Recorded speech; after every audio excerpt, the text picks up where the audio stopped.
Larijani की पहचान Iran के सबसे बड़े रणनीतिकार के रूप में थी। उन्होंने खौफनाक प्रॉक्सी नेटवर्क को खड़ा किया, हिजबुल्लाह से लेकर हूती तक को पालपोस कर खड़ा किया। कभी ट्रंप को कूटनीति के मेज पर अपनी उंगलियों पर नचाया। अब उसी लारिजानी का अमेरिका और इजराइल के बारूदी अभियान में अंत हो गया। ये ईरान के लिए बड़ी चोट है। इस खबर ने न सिर्फ ट्रंप की बरसों पुरानी हसरत को पूरा कर दिया, बल्कि ईरान के लिए खामनेई की मौत के बाद ये सबसे बड़ा झटका है। הבוקר חיסלנו את עלי לאריג'אני.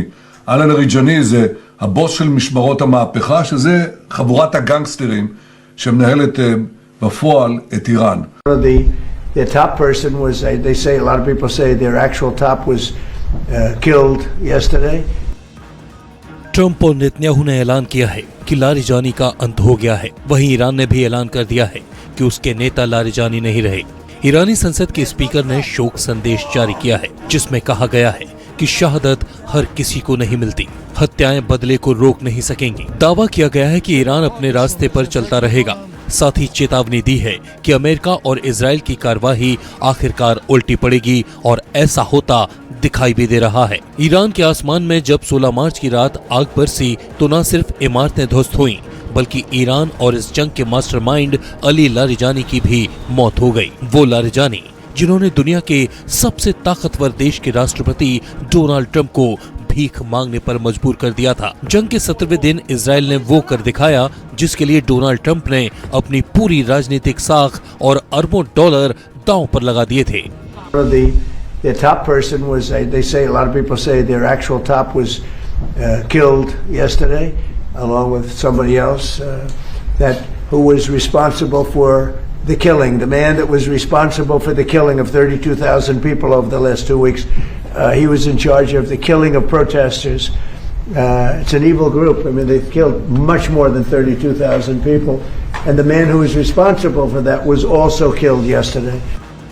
अब ऐसे में सबसे बड़ा सवाल ये है कि जिस खामनेई और अली लारिजानी की लोकेशन की जानकारी की भनक तक ईरान में भी किसी को नहीं होती, वो खामनेई और लारिजानी कैसे इजराइल के निशाने पर आ गए? कैसे इतनी आसानी से इजराइल को इनके लोकेशन की भनक लग गई? लोकेशन भी इतनी सटीक कि शक की कोई गुंजाइश नहीं थी। दरअसल दावा किया जा रहा है कि यह पूरी तैयारी थी इजरायली खुफिया एजेंसी मोसाद की और साथ दे रही थी अमेरिका की CIA। बताया जा रहा है कि इसके पीछे मोसाद की लंबी तैयारी थी। ईरान में मोसाद के एजेंट्स को इसकी जिम्मेदारी सौंपी गई थी। मोसाद वाली थ्योरी से जुड़ी यह पहली तस्वीर देखिए। पिछले शुक्रवार 13 मार्च का यह वीडियो है। तेहरान की सड़कों पर एक जुलूस में आखिरी बार टीवी पर दिखे थे ईरान के सिक्योरिटी चीफ अली लारिजानी। यह मार्च फिलिस्तीन की आजादी के समर्थन में निकाला गया था। इस मार्च के दौरान लारिजानी ने अमेरिका को ललकारा था। मीडिया रिपोर्ट्स के मुताबिक इजराइल की खुफिया एजेंसी मोसाद और अमेरिकी खुफिया एजेंसी CIA 13 मार्च से ही लारिजानी पर लगातार नजर रखे थी। मोसाद को जल्द ही उस लोकेशन का पता चल गया जहां लारिजानी और ईरानी वसीज फोर्स के कमांडर गुलाम रेजा सुलेमानी बैठक कर रहे थे।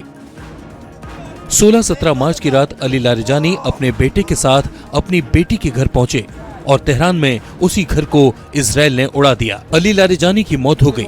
ऐसे में बड़ा सवाल ये है कि जंग के बीच लारिजानी पर कैसे नजर रखता था मोसाद? तो इसका जवाब है एक्स पर 13 मार्च की शाम 6:52 की यह पोस्ट। इजराइल के प्रधानमंत्री बेंजामिन नेतन्याहू के प्रवक्ता रहे डेविड क्रीज की ये पोस्ट है।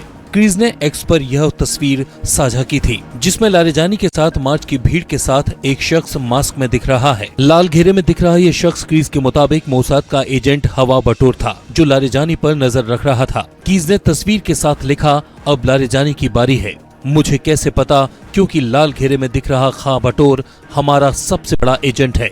यानी जो लारिजानी खुद को अभेद समझ रहे थे, उनके साथ साई की तरह चल रहा था मोसाद का एजेंट और उन्हें खबर तक नहीं लगी।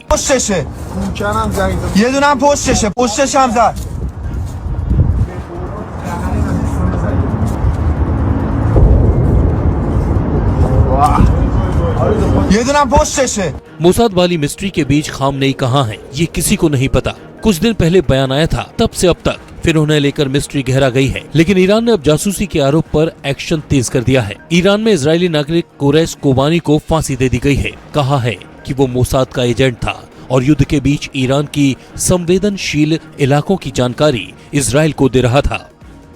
Bureau report, news 24।